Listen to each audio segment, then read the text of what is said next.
Hər vaxtınız xeyir olsun. Bugün ev şəraitində qaymaq hazırlayacağıq. 5 litr kənd südüm var. Bunlar belə dondurulur.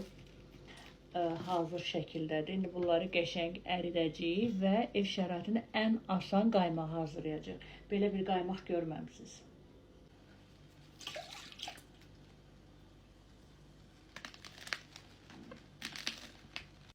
Südümüz bax belədir. Yağı da var. Qoyduq. İlıq olan kimi başlayırıq iş başına.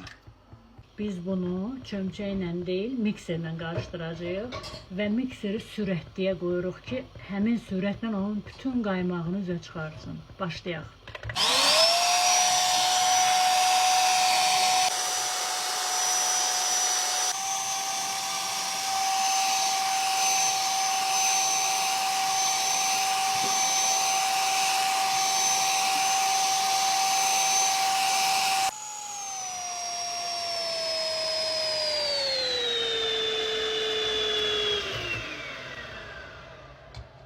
Təxminən 10-15 dəqiqə bax belə mikserlə dayanmadan çırpırıq. Bax görürsünüz.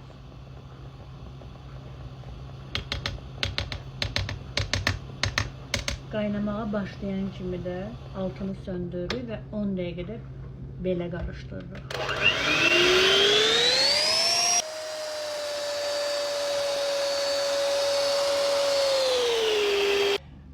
Köpükləndirdik.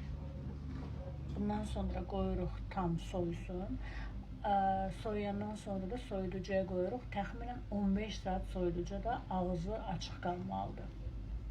Bizim qaymağımız artıq hazırdır. Təxminən 20 saat qaldı.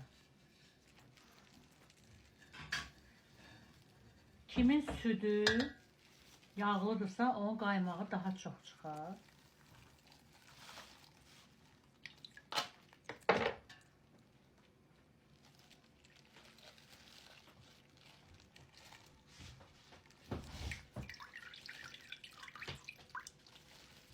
Öz hazırladığım qaymaq.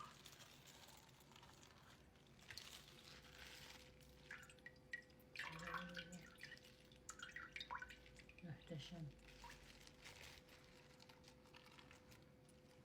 Möhtəşəm.